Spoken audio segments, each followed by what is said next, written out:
Jehovah loves people, but he also holds us accountable for our actions. How does Jehovah feel about those who claim to worship him but betray him by their conduct?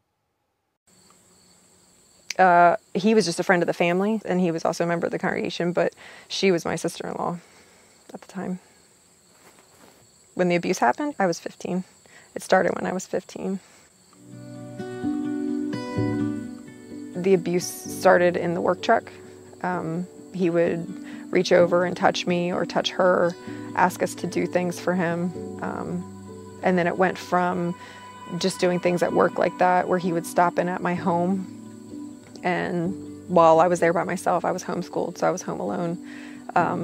And he violated me there too. Would touch me inappropriately, performed oral sex on me at my home.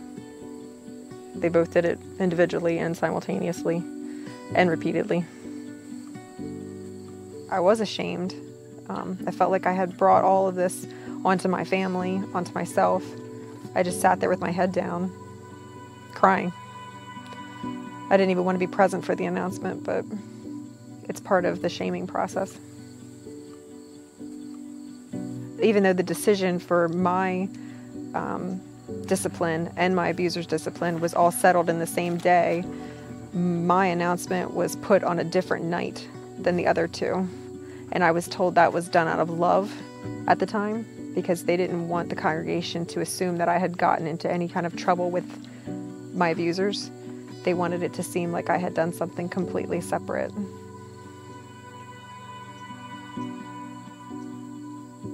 Now that I'm an adult woman, I don't believe that was the case. I mean, in that religion too, you're taught to respect your elders, whether that is an 80-year-old man or a 20-year-old man, you know? And for them to say, they used to tell me that Jehovah loved me because he disciplined me. If there is a God out there, he certainly wasn't watching over the things that were going on to me as a child. Suburban wife, mother, and model Lauren Stewart seemed to have a picture-perfect life. But police say the former Jehovah's Witness gunned down her entire family in a gruesome murder-suicide that shocked the nation. And now, in a Daily Mail TV exclusive, Lauren's friend Joyce reveals what happened in the moments leading up to the tragedy and why she believes the religious sect has blood on their hands. It was a horrific scene. 45-year-old Michigan mother and model Lauren Stewart shot and killed her husband, her 2 adult children, and the family dog, and then turned the gun on herself after allegedly being shunned by the Jehovah's Witnesses religious sect. According to reports, the victims had been shot in the head and a handgun was found at the grisly scene. I knew right away it was Lauren. Lauren was very depressed. Very depressed. Longtime friend Joyce Taylor says Lauren and her family had left the Jehovah's Witness religious sect about 5 years ago in order to send their kids to college, something that is banned by the church. And as a result, Joyce says they were shunned by the religious sect.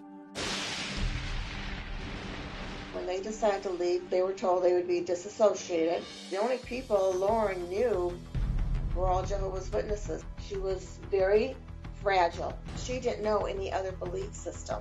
With friends and support systems gone, all Lauren had left were the darker remnants of her faith. She still believed that Armageddon was just around the corner. She believed she was saving her children by killing them before Armageddon came.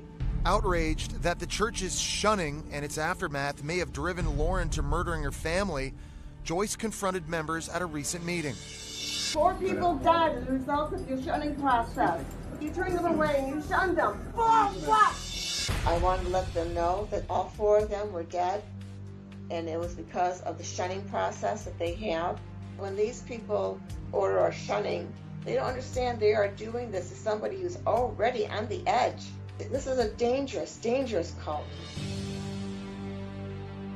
And joining us now is crimeonline.com's Nancy Grace. Nancy, as a former prosecutor, it is likely that Lauren snapped as a result of being shunned by Jehovah's Witnesses. What do we know about this?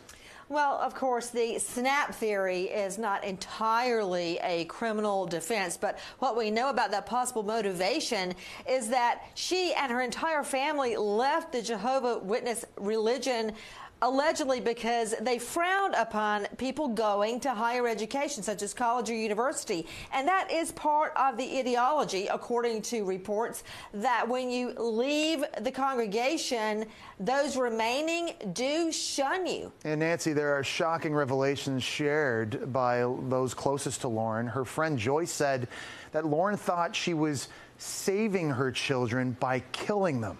What does that say about the killer's mindset? Well, firmly, she believed they would all be reunited after death. And also, I have seen in many so-called religious killings by mothers, they believe that life on earth is too heinous, too difficult, too frustrating, too painful for their children. And they truly believe it's best to take them on to the next world. By killing the entire family, she clearly believed they would be reunited and would travel to the next world together. Well, as always, Nancy, thanks so much for shedding light on this disturbing story. I'm a survivor of childhood sexual abuse and trauma, as well as a survivor of shunning, silencing, and other oppressive tactics by the Watchtower Bible and Tract Society.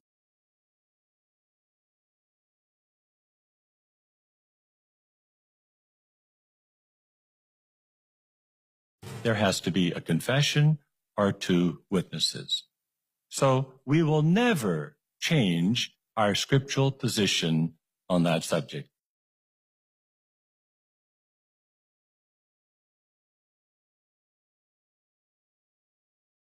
Why is it that we have records management now? We've been functioning as an organization for years.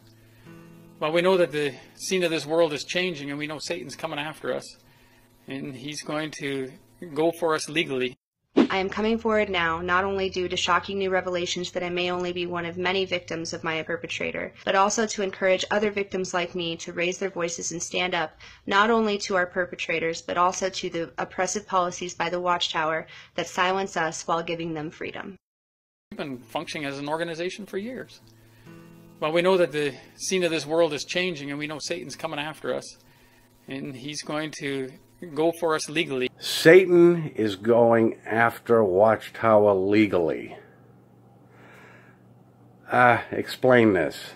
How could even Satan go after an organization legally unless they had something to hide? Jehovah loves people, but he also holds us accountable for our actions. How does Jehovah feel about those who claim to worship him but betray him by their conduct?